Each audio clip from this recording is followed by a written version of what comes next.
The invitation to my sister's wedding came in a pale blush envelope with silver foil lettering. Very her. Very on brand.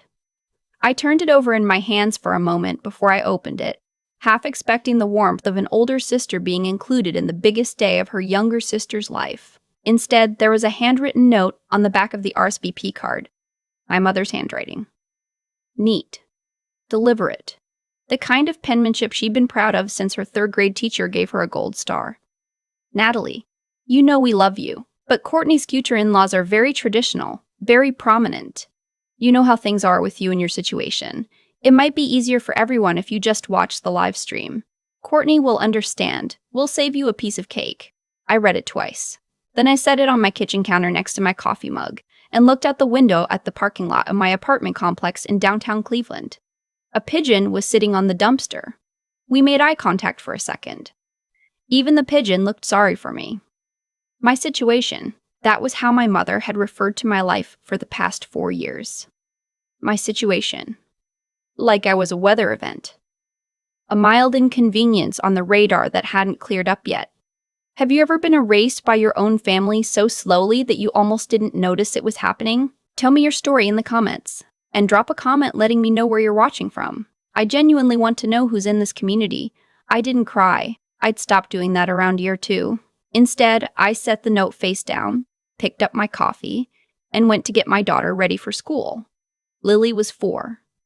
She had my dark hair and her father's stubborn chin, and she was currently trying to put her shoes on the wrong feet with complete confidence. I watched her for a second before I helped her. That girl had never once second-guessed herself. I didn't know where she got that, but I was grateful every single day that it wasn't from me. Let me back up. My name is Natalie O.C. My mother is Diane. My sister is Courtney, who is 26 and getting married to a man named Andrew Whitmore III. Yes, the third, whose father is one of the most prominent orthopedic surgeons in the state of Ohio. The Whitmore family had a wing named after them at St. Catherine's Medical Center. They had a house in Hudson with a gate that had an actual iron crest on it. They were the kind of people my mother had spent her whole adult life trying to impress. I was not those people as far as my mother was concerned. What she didn't know, what none of them knew, was that I had been the lead compliance attorney for Northgate Medical Group for the past 2 years. Northgate was one of the largest regional hospital networks in the Midwest. I handled federal healthcare compliance, CMS audit defense, and the kind of regulatory work that kept hospital executives from ending up in front of congressional subcommittees. I had a team of 7. I reported directly to the CEO. I made $310,000 a year, and that was before the performance bonus that had cleared my student loans, my car, and a down payment on a house I hadn't told my family about yet. I drove a 7-year-old Civic to family dinners. I didn't corrected anyone when they referred to my job as that legal stuff you do. When my mother told her book club I was still figuring things out after everything with Lily's father, I let it go. I had learned a long time ago that their version of me had nothing to do with my actual life. My situation, according to my family, was this. I had been 28 when I got pregnant. I was a third-year associate at a mid-sized firm, not married, not even in a serious relationship. The guy had been a 6-month thing that ended badly when I told him I was keeping the baby. My father had sat me down and said, in his measured, disappointed way, "Natalie, you have to understand how this looks." My mother had asked if I'd considered adoption. Courtney had posted a quote on Instagram that week about making mature decisions, and I'd known immediately that it was aimed at me. I kept Lily. I left that firm, which had made it very clear my trajectory there was finished. I didn't forward the paperwork to the talking. I just flung myself quiet work out of my apartment, while Lily slept in a bassinet next to my desk. I missed 2 Christmases because I was finishing a CMS response brief. I just the Northgate job when Lily was 18 months old, and I had talked my way into a second interview with a 45-minute presentation I'd built in one night after Lily finally went to sleep. None of them knew any of that. They knew I worked in healthcare law. They knew I was still at that same job. They did not know what the job was. I had kept my silence the way you keep a card close to your chest in a game where the other players don't realize there's anything at stake. My mother called me the Monday after I received the note. I was in between back-to-back meetings, standing in the hallway outside a conference room, with my badge clipped to my blazer and a cold cup of coffee in my hand. "Natalie, sweetheart, did you get the envelope?" I did. "And you understand, right? It's just that the Whitmores are very traditional." "I know," you said. "Dr. Whitmore Sr., Andrew's father. He's just the kind of man who notices things. Who's sitting where, who belongs. You know how that is." She paused. "It's not that we don't want you there. It's just that with your situation and Lily, and no +1, you're telling me I'm not invited to my sister's wedding. I'm asking you to be considerate of Courtney's day." I stood there in that hallway. Someone from the billing team walked past me with a Tupperware of leftovers and gave me a little wave. I waved back. "I understand completely," I said, and I hung up. I stood there for another 10 seconds. Then I went back into the conference room, pulled up my contacts, and sent a single text to a number I hadn't used in 3 months. "Dr. Whitmore, it's Natalie O.C. from Northgate. I have something you need to see before the Lakeview contract closes. Are you free this week?" His reply came in 4 minutes. "Natalie, perfect timing. Friday?" I typed back. "Actually, would Saturday evening work? There's an event I'll already be at. I need to tell you about Dr. Richard Whitmore, because this is the part my mother would never have seen coming." Dr. Tarr, Richard Whitmore, was not just an orthopedic surgeon. He was the chairman of the board for the Lakeview Health Consortium, a 5-hospital collaborative that had been trying to execute a $200 million facilities expansion for 2 years. The expansion had stalled because of a federal compliance issue involving a construction contractor that had misclassified workers across 3 states. The penalty exposure was in the tens of millions. The consortium's legal team had been spinning its wheels for 14 months. 4 weeks earlier, our CEO had referred me to Dr. Whitmore directly. He needed outside eyes. I had spent 3 weeks reviewing their documentation, identifying the exposure, and drafting a remediation strategy that reduced their penalty risk by approximately 80% and opened a path to restarting the project. We had a working relationship, a professional one, built on the kind of work that speaks for itself. He did not know I was Courtney's sister. I did not tell him. Not yet. The Friday before the wedding, I went to a bridal appointment with my mother and Courtney that I had not been uninvited from, because no one had thought to do it. I sat in the salon in my work clothes. I'd come straight from the office. While Courtney tried on her veil and my mother fussed with the bustle. "You look beautiful," I told Courtney, and I meant it. She looked at me in the mirror with this expression I'd seen my whole life, fond but slightly condescending, like I was a child who'd said something unexpectedly correct. "Thank you, Nat. I'm sorry about the wedding, by the way. Mom explained it." "She did. It's just, the Whitmores are very particular about the guest list. Andrew's dad especially. He's a big deal, you know." "I know." She turned back to the mirror. "You should come to the rehearsal dinner at least. That's just family." I smiled. "I'll be there." Saturday arrived the way big days do. Faster than you're ready for, slower than you want. I had called my stylist, Renee, who I'd been seeing for 2 years and who had dressed me for 3 federal depositions, a congressional liaison dinner, and one very tense meeting with a CMS regional director. She came to my apartment with a rack. I chose a deep emerald crepe, midi dress with a structured shoulder, understated, authoritative, the kind of thing that read as effortless to anyone who knew what they were looking at, and simply elegant to anyone who didn't.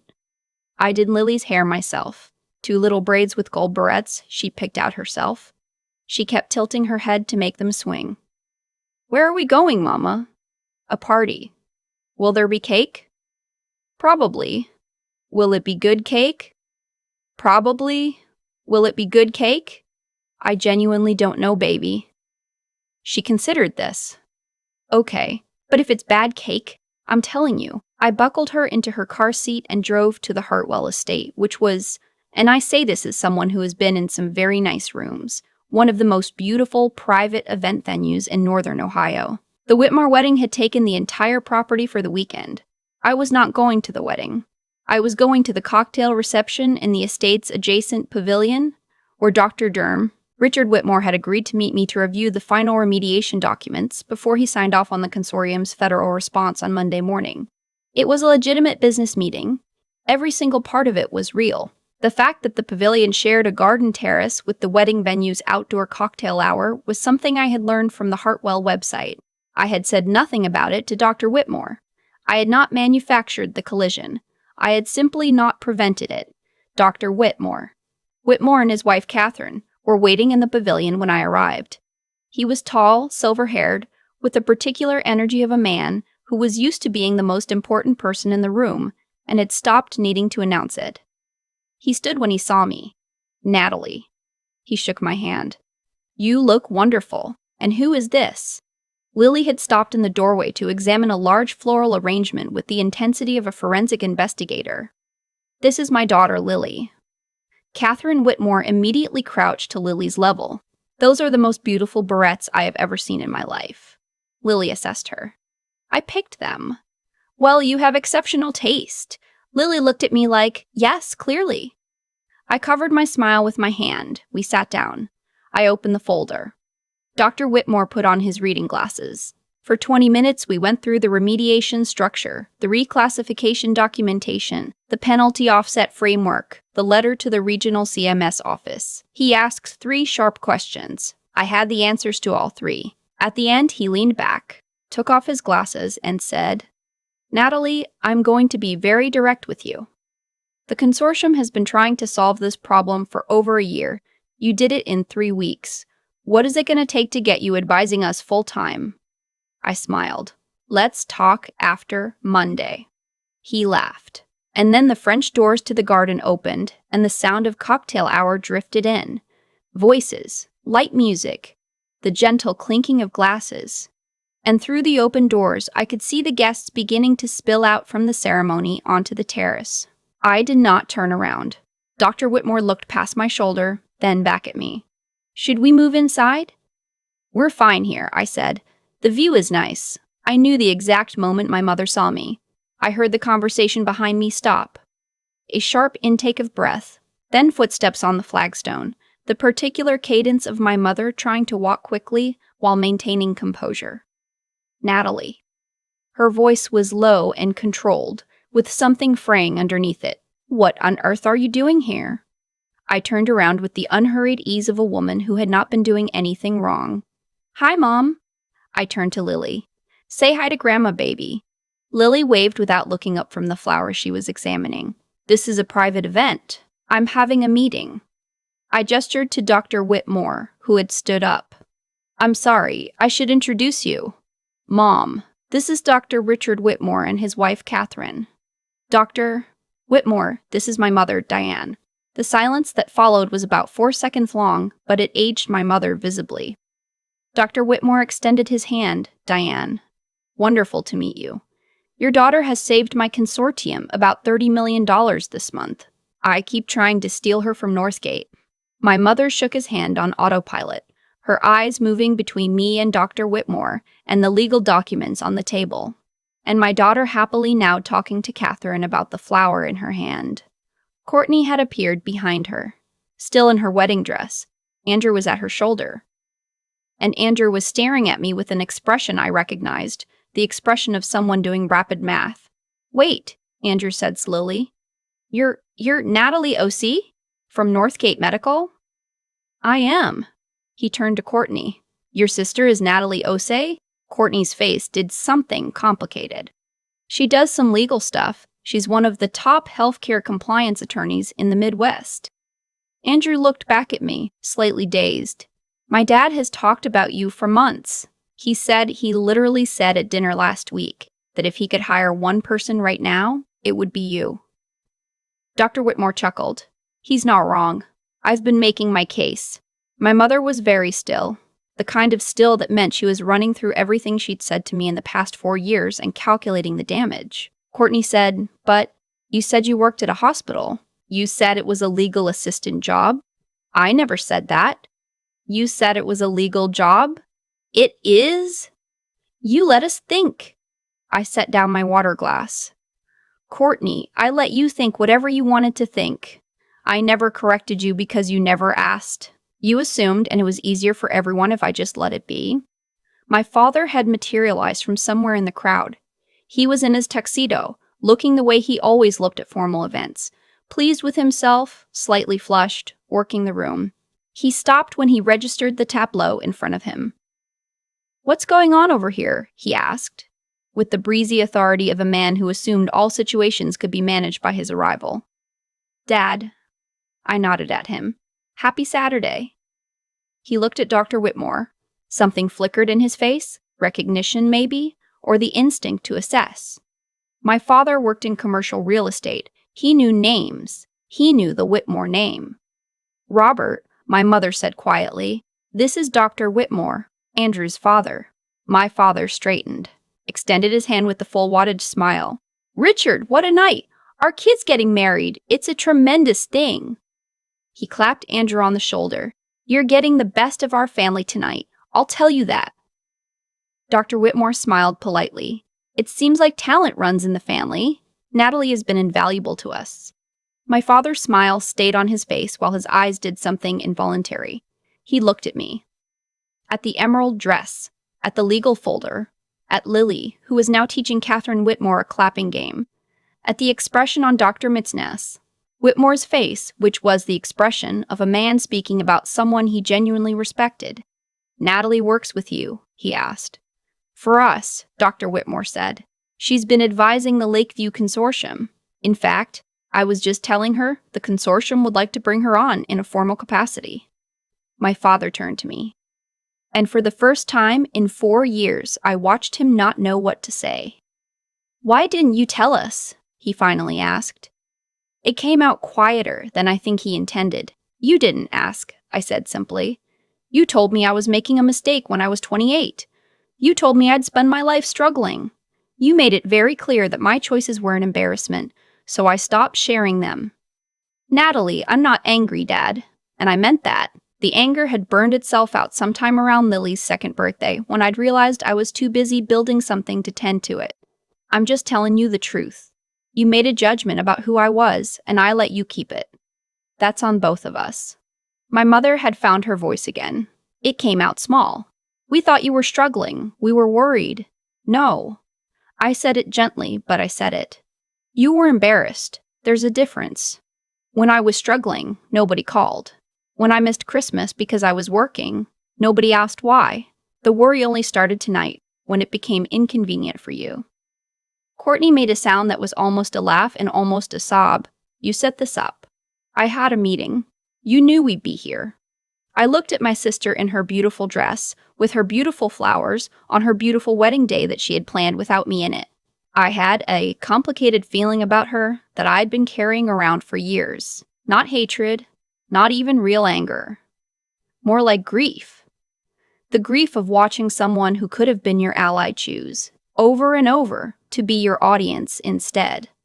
"I knew you'd be here," I said. "I had a meeting that needed to happen before Monday. I am genuinely happy for you, Courtney. I have always been happy for you.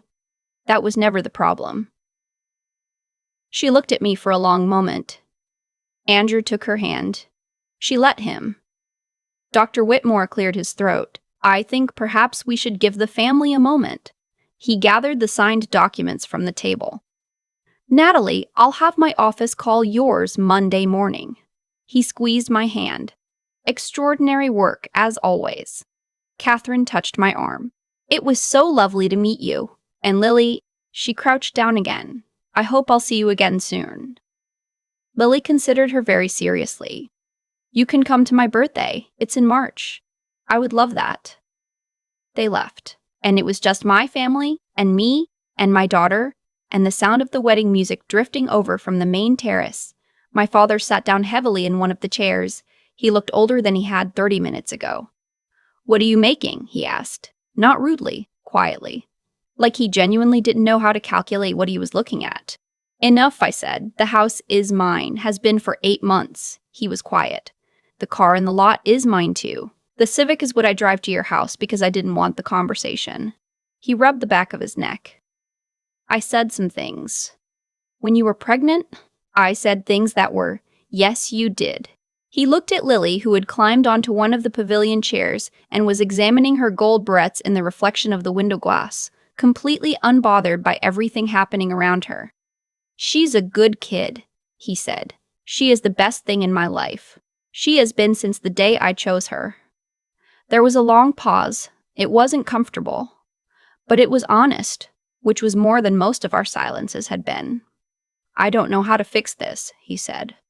"I know." I picked up my bag. "That's actually the first true thing you've said to me in years. So that's something." I got Lily home by 9. She was asleep before I'd even taken off her shoes. One gold barrette still clipped in. Her face absolutely peaceful against her pillow. I sat on the edge of her bed for a while. My phone had 17 notifications. My mother had texted 4 times, ranging from, "Can we talk?" to "Please call me, I've been thinking," to "I want you to know that whatever you think of me, I do love you." My father had called once and left no voicemail. Courtney had sent a photo, just a photo, no caption, of the two of us from maybe 15 years ago, sitting on the back porch of our childhood home, laughing at something off camera. I don't even remember what. I looked at it for a long time. I didn't respond to any of them. Not that night. Not because I wanted to punish anyone, but because I had learned the hard way that a reaction made in the heat of the moment was just another thing to manage later. I'd built my entire career on knowing when to act and when to wait. I opened my laptop instead and drafted the outline for the formal consulting proposal Dr. Whitmore's office would be expecting Monday morning. Then I closed it. Made tea. Watched the lights from the street move across my ceiling. 2 months later, I accepted the role of Chief Compliance Officer for the Lakeview Health Consortium. It was a step up from Northgate, a significant one, with a compensation package that cleared the last of the doubt I'd carried since I was 28 years old, standing in my parents' kitchen, holding a positive pregnancy test, and watching their faces fall. The announcement ran in the Cleveland Business Journal. One of my colleagues texted me a screenshot with a row of fire emojis. My old law school dean sent a handwritten note. It was the kind of moment I'd spent 4 quiet years working toward. My mother called when she saw it. She didn't say she was proud. Not exactly. What she said was, "I didn't know. I want you to know that if I had known." I let her finish. "Mom," I said, "I need you to hear this, because I'm going to say it once and I'm going to mean it. The reason I didn't tell you is because your approval was never the metric. It stopped being the metric a long time ago. I'm not saying that to hurt you. I'm saying it because it's the truth, and I think we've done enough pretending." She was quiet for a moment. Then she said, "Can I take you and Lily to dinner sometime?" I thought about Lily at the pavilion, teaching Catherine Whitmore a clapping game. I thought about my father looking at my daughter and saying she's a good kid with the heavy voice of a man doing overdue math. "Yes," I said, "but I'm picking the restaurant. There are things I know now that I didn't know at 28, standing in that kitchen. I know that silence is not the same as surrender. I know that the version of you that other people carry in their heads is their responsibility to update, not yours. I know that the most powerful thing in any room is not the person talking the loudest. It's the person who already did the work before anyone was watching. And I know this. The moment someone tells you that you don't belong at the table, you have 2 choices. You can fight for your seat, or you can build a better table somewhere else and wait." I waited. I built. And when the time came, I didn't need to announce anything. The work spoke. It always had. They just hadn't been listening.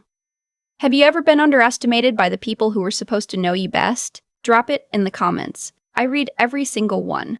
And if this story hit close to home, share it with someone who needs to hear it today. I think about the note my mother wrote on the back of that RSVP card a lot. Not with anger anymore. That passed a long time ago. But I think about it because it was, in a strange way, the most honest thing she ever said to me.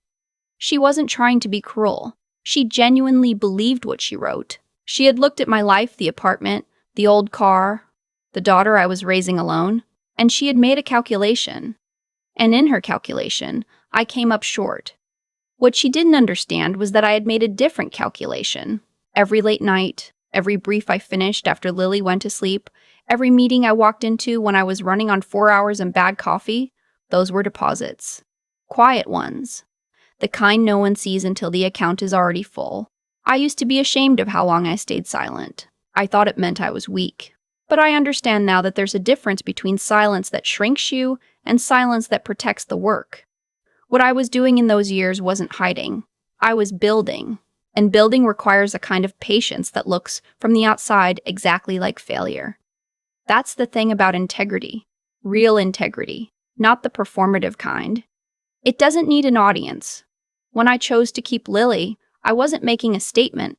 I wasn't proving anything to anyone. I was just doing what I knew was right, even when everyone around me was telling me I was wrong. That choice cost me. It cost me my position at the firm, my parents' approval, years of being the family's cautionary tale. But it was the right thing, and I knew it was the right thing even when I couldn't see where it was going. The sharpness I built in those years, the ability to read a compliance gap in a contract, to hold a room, to outthink problems that had stumped entire legal teams, that didn't come from talent. It came from necessity. It came from being a woman who couldn't afford to be wrong, who had a 4-year-old depending on her getting it right. Pressure either breaks you or it cuts you into something sharper. I chose to let it sharpen me. And then there's what happened at the Hartwell estate. People have asked me if I planned it. I've thought carefully about how to answer that. The meeting was real. The documents were real. The timing was deliberate. But I didn't go there to perform a takedown. I went there because the work needed to happen, and I was done rearranging my life around other people's comfort. That's not revenge. That's just finally deciding that your presence doesn't require anyone's permission. My mother asked if we could have dinner. I said yes. Not because the hurt vanished overnight. It didn't. But because I've learned that holding a door closed forever takes energy I'd rather spend on Lily, on the work, on the life I'm actually living. The people who wrote me off never factored in what consistency looks like over 4 years. They saw a snapshot and made it permanent. But a snapshot is just one frame. And I had been quietly filming the whole time.